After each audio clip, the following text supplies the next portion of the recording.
Olá, gente, boa tarde. Eu sou José Edmilson. E o tema dessa fala é Ciências entrelaçadas por um diálogo intercientífico. Então a ideia a pergunta que pretendo enfrentar é a seguinte: nesse contexto de crise socioambiental global com rebatimentos locais, a pergunta que eu quero fazer, que eu quero conduzir toda essa fala é: que pesquisa precisa ser feita para enfrentar esse contexto complexo com rebatimentos locais e globais e por aí vai? Então essa é a pergunta. Nessa perspectiva, eu vou me deter a duas perspectivas, né, para pensar a possibilidade de entrelaçamento entre essas duas perspectivas, essas duas formas de produzir conhecimento. Uma primeira, que eu vou colocar como palavra-chave, que ajuda a sintetizá-la, é a ideia da separabilidade, né? É uma perspectiva, um modo de produzir conhecimento ancorado na ideia de separação. E uma segunda, que é exatamente o oposto, que junta, que não separa, que aponta sempre para uma ideia de integração. Então são essas duas perspectivas. Então, para não ficar de forma muito demorada, alongada, em questões muito teóricas, isso já está tudo documentado em artigos, em livros, inclusive muitos que eu participei, né, como autor, coautor. Então eu vou, ao invés de fazer isso, eu vou apresentar alguns exemplos, algumas experiências colhidas de leituras, mas também colhidas da minha experiência, da minha própria experiência, da minha história, da minha caminhada como ser vivente, como coabitante do planeta. Então é isso. Então a primeira ideia que eu vou confrontar aqui, e a ideia de confrontar não é para mostrar uma superior à outra, para mostrar as diferenças e como que a gente consegue, como a gente precisa, diante dos problemas socioambientais, a gente precisa reinventar essa ciência, de certo modo, refundá-la a partir de outras bases. Então a ideia é assim: existe uma tipologia das relações entre a ciência ocidental moderna e as outras ciências. Então essa tipologia, na verdade, tem várias classificações. Eu vou destacar somente três. A primeira, dessa inter-relação entre ciências, mas na busca de um diálogo intercientífico. Tá? Então é assim que vou tentar explicar isso. A primeira inter-relação dessa ciência moderna com as outras ciências, ela é caracterizada como ignorativa. O que significa isso? A ciência ocidental moderna simplesmente ignora outros sistemas de conhecimento baseados no conhecimento das nações e povos indígenas, campesinos do mundo, como a medicina na China, para ficar só com esse exemplo. Então, o exemplo, qual é o exemplo dessa inter-relação ignorativa? A investigação veterinária não investiga os efeitos de um ritual para a febre aftosa, ou o efeito da Cruz do Sul durante o 3 de maio na fertilidade em comunidades indígenas campesinas dos Andes. Então a ciência, agora a gente recupera retoma aquele princípio que eu falei da separação. Então, veja, essa é uma postura, é uma forma da ciência moderna se relacionar com outras formas de produzir conhecimento. É ignorando. É simplesmente dando as costas para isso, para essas outras formas de produzir o sentir pensar dessas comunidades. O que importa aqui, nessa primeira relação, ancorada nessa ideia de ignorar, de desprezar, e se incomodar demais, ele manda matar, porque a separação, ela remete a essa ideia. Né? Você separa, ao separar você produz o outro, mas produz o outro que precisa ser invisibilizado. Ele precisa ser ignorado, ele precisa ser, se porventura ele se tornar visível, em última análise, você manda eliminá-lo. Esse é o problema dessa perspectiva ignorativa. Ela pode produzir esse tipo de consequência desastrosa para os conhecimentos, para essas outras formas de produzir o conhecimento, considerados não científicos, considerados pouco rigorosos, sem método, emotivos, ancestrais e por aí vai. Então, essa é a primeira forma de interrelacionar a ciência moderna com as outras formas de produzir conhecimento. Uma segunda perspectiva a gente pode caracterizar como essencialista. Essa é o contrário. Então, vou ler, depois a gente comenta. O conhecimento endógeno, ou ancestral, é fundamentalmente melhor do que o conhecimento ocidental moderno. Não deveria ser influenciado por uma tecnologia ocidental e deveria ter o direito de permanecer tal como é. Aí o exemplo. Recuperar o nosso e rechaçar as contribuições potenciais da ciência. O enfoque é posto em preservar o conhecimento endógeno em sua forma pura. 0419. Notem que essa perspectiva é outro extremo. No primeiro lá, ignorativo, a forma ocidental é apresentada ou se apresenta como surda e cega diante das outras formas de produzir. Essa aqui é o contrário, né? Essa inverte o papel, é como o conhecimento dos grupos, dos povos indígenas, que a gente chama aqui de endógeno, ele aparece como supremo. Ele se basta a si mesmo. Ele não precisa do conhecimento ocidental. Então, aqui a gente vive um pouco da era dos extremos. Né? Então, você vai ter um primeiro que está centrado, né, no conhecimento ocidental, na ciência ocidental, e o outro é o oposto. Bom, essa é a segunda forma de inter-relação entre a ciência moderna. Nesse caso, a ciência moderna ela é absolutamente anulada, ela é desprezada, desconsiderada pelo conhecimento endógeno.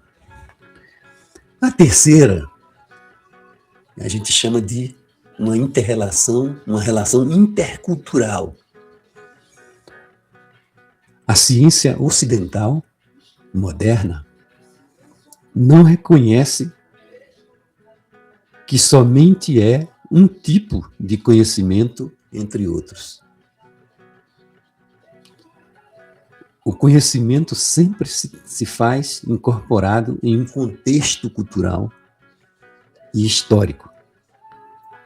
existe uma complementaridade ou uma coevolução entre esses sistemas ou essas formas de produzir conhecimento. Então, aqui a gente vê aparecendo uma ideia que a gente chama, né, da justa medida, da coevolução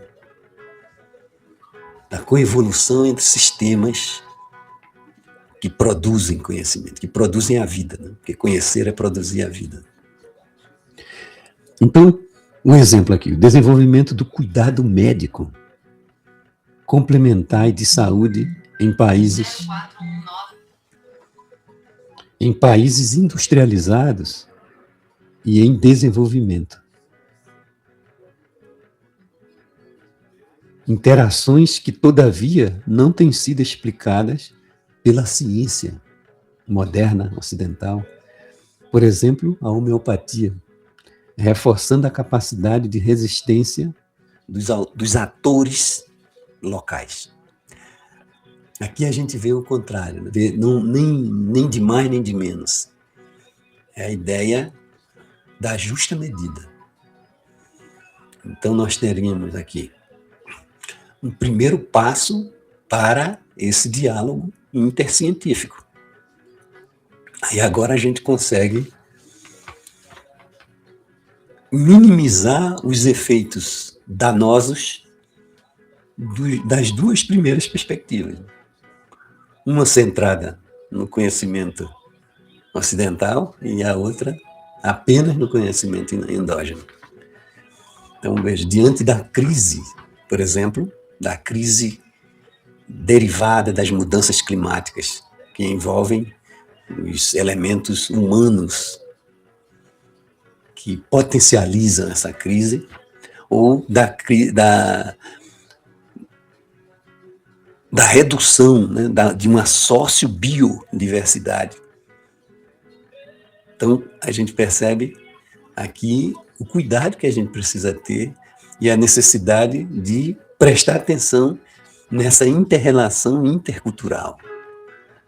A gente não ser arrogante nem de um lado nem do outro. Então, agora, veja, a partir disso, é possível a gente compreender agora, afinal, esboçar uma concepção de ciência mais plural agora.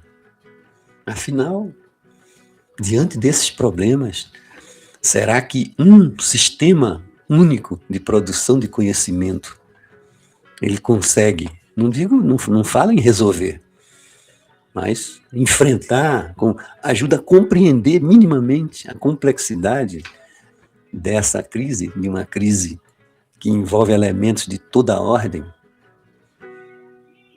Essa é a pergunta próxima que irrompe a partir dessa comparação entre esses modelos, essas formas de produzir conhecimento. Vou sempre falar assim, porque tem uma razão, né? A forma de produzir, nessa concepção mais alargada de ciência, a gente se vê obrigado a não hierarquizar, a não pensar nem de um lado nem do outro, né? Nem a ciência ocidental sozinha vai dar conta disso, inclusive ela, em várias situações, ela é parte constitutiva da própria crise. Se a gente entender a ciência ou as ciências como fármaco, ela é ao mesmo tempo antídoto e é veneno. Ela é antídoto e é veneno. Vou reforçar bem isso, tá? Então a gente vai perceber agora, a partir dessa primeira reflexão, o que a gente pode agora tentar ilustrar como que isso vem ocorrendo, tanto por um lado como por outro, como também alguns bons exemplos de inter-relação intercultural ou de diálogo intercientífico. E agora eu vou esclarecer, né? O que seria o diálogo intercientífico? É aquele que não estabelece hierarquia entre as ciências. Não vai chamar a ciência moderna, como sempre, a partir dela você vai desqualificar as outras formas de produzir conhecimento, chamando de ancestral, chamando do ponto de vista da religião, né? A verdadeira religião é a ocidental. Esses povos, eles têm mitos, têm magias, têm superstições. Nada disso. O exercício agora é de você, se você quer realmente estabelecer um diálogo intercientífico, você sai da academia, você pisa na lama, você sobe os Andes, você se joga nas valetas dos grandes centros de todo mundo, né, para tentar compreender como que essas pessoas que vivem do lixo, como que elas fazem para continuarem vivas. É outra ciência. Não é uma ciência só do gabinete, uma ciência que fica no gabinete com ar-condicionado, né? Com todo o privilégio do mundo, tentando explicar e resolver e definir, desqualificar esses outros sistemas de saber. Então, para você avançar no diálogo intercientífico, é necessário, é o mínimo, é você ter esse tipo de preparação, essa paideia, né, para usar um termo grego, que quer dizer, a tradução mais próxima é ter uma formação mais plena, uma formação muito mais atenta a esses problemas que afligem principalmente os povos mais vulneráveis do planeta, que é a maioria. Esses povos são a maioria. As pessoas em situação de vulnerabilidade. Dentre eles, os povos originários. Que boa parte dos contatos, né, que aconteceram foram e têm sido desastrosos até hoje para eles. Então há um ataque não só à biodiversidade, mas à sociodiversidade. Então, diante disso, gente, agora para a segunda parte dessa fala, eu vou apresentar alguns exemplos. Eu recortei vários, mas é possível que eu não tenha condição de falar de todos aqui. Para dar exemplo dessa possibilidade ou da dificuldade de avançar para um diálogo intercientífico. Então, o primeiro caso que eu tive, que eu vou relatar, que vai ser rápido, é um caso pessoal associado à minha avó materna. Aos 7 anos de idade, quando eu fui para a escola, a professora pediu para todos os alunos falarem de alguma experiência familiar, alguma coisa familiar. E eu lembrei da minha avó, que a minha avó era benzedeira. Eu achava o máximo, acho até hoje, é óbvio, mas achava o máximo aquilo, que ela ajudava as pessoas. A gente vivia numa área bem vulnerável, né? Eu nasci e cresci no Recife, em Pernambuco, né? Nos morros da zona norte do Recife. Para quem não conhece o Recife, a geografia da cidade é a parte onde a maioria das pessoas em condição de vulnerabilidade foram empurradas, né, pelo processo histórico depois da escravização, né, da experiência da escravidão. O pessoal que não tinha para onde ir foi morar nessas encostas. É ali que eu cresci. E, evidentemente, não se tinha acesso à saúde. E a minha avó, como benzedeira, ela ajudava as pessoas. Manipulava ervas, fazia as rezas. Eu fui contar isso na escola, fui esculachado. Foi a primeira experiência traumática. É como se eu tivesse presenciado um homicídio. Nesse caso, foi uma tentativa de epistemicídio. O primeiro, eu, evidentemente, não sabia nada disso. Mas foi um choque, né? Porque a professora, além de desdenhar de mim, chamou, falou para todo mundo, para a diretora, sempre durante o ano inteiro, isso foi mais ou menos na metade do primeiro semestre, e foi o ano inteiro sendo vilipendiado por ela, né? Fazia as piadinhas e tudo, e me chamaram dizendo para eu tentar não comentar isso. Então, o que significa isso? Veja, a ideia violenta, né, do epistemicídio, uma tentativa de morte, de forma muito brutal, sobre um sistema de saber, um sistema de conhecimento que a minha avó trazia de toda a herança dela, e ela conhecia bastante o manejo das ervas, o uso para isso, para aquilo. Então, veja, essa foi a minha primeira experiência, né? Foi uma experiência traumática de epistemicídio. Eu vivenciei, evidentemente, outras formas de violência, né, sociais, mas essa foi a que mais marcou a minha trajetória. Tanto é que eu nunca esqueci disso. E foi muito importante para eu descobrir quem eu sou e para onde eu iria, que jamais esqueceria de onde eu vim. Foi muito importante essa experiência. Então, essa é a primeira, de como que o que está por trás disso, né? Um sistema de produção de conhecimento que separa para eliminar. Agora voltando à parte primeira da nossa fala, né? A parte conceitual.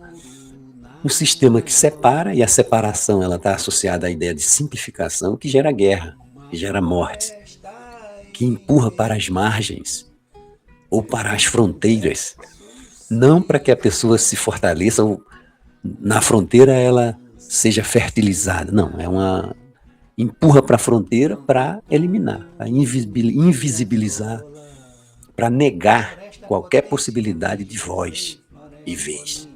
E uma criança de 7 anos, o que ela vai fazer? Ela vai ficar sem entender aquilo, né? Não tem como. O entendimento vem anos depois, né? Por que aconteceu? E aí está a explicação, né? A dificuldade de um sistema hegemônico de produção de conhecimento alinhado com um determinado estado de coisas, e isso foge um pouco do que é a ciência, né? Ela fica com cara de ideologia, porque é um sistema de conhecimento que aquela professora manejava, que servia só para legitimar uma determinada forma, um determinado estado de coisas. Naquele contexto era o contexto da ditadura, inclusive. E era uma escola religiosa alinhada ao sistema ditatorial vigente no país, e alinhada a isso toda uma concepção de religião dominante. Então, que aquela religião que a minha avó professava, e ela nem professava, ela era uma pessoa genuína, ela não seguia, ela tinha esses conhecimentos aprendidos, né, da sua ascendência, da sua ancestralidade, mas ela não seguia nada. Mas ela foi devidamente invisibilizada. Aí a pergunta: esse tipo de postura ajuda a compreender a complexidade do mundo atual, levando agora uma perspectiva mais ampla, né? Esse é o tipo de relação ignorativa que a gente apresentou antes. É um exemplo. Seria a negação de qualquer possibilidade de diálogo intercientífico. Bom, esse é o primeiro exemplo. Ou seria um contra-exemplo de diálogo intercientífico, que é o antidiálogo, nega qualquer diálogo, ignora.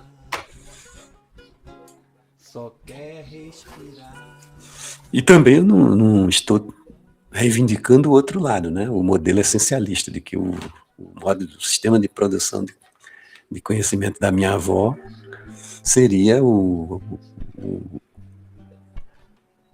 top, o mais adequado para resolver o problema da saúde. Não, não é dessa forma. Bom, aí dali a gente pega um segundo exemplo, que é exatamente o oposto que aconteceu, foi registrado numa pesquisa aqui no Paraná recente, sobre as benzedeiras. Então, um trabalho belíssimo também, mas o que eu vou destacar só essa experiência de uma médica, ou seja, formada no primeiro sistema de produção, que separa, predominantemente ele é separatista, e essa médica, ela chegou tinha uma paciente que simplesmente ela não tinha mais o que fazer, ela não sabia mais, ela chegou nos estertores do conhecimento reconhecido, né, pela medicina. E ela recorreu a uma benzedeira, ela chamou uma benzedeira para acompanhar o processo, a tentativa de, enfim, ouvir. E o resultado disso é que essa parceria, ela conseguiu curar a pessoa. Certamente vocês já devem ter visto alguma experiência assim. Então, houve um processo aqui, ó, de quebra de qualquer hierarquia. Há, sim, agora, claramente, indícios de um diálogo intercientífico com um propósito: salvar a paciente. E foi o que aconteceu. Então, veja, é o oposto, né? No caso da minha avó, foi a negação. E nesse caso, há sim um predomínio da perspectiva intercultural.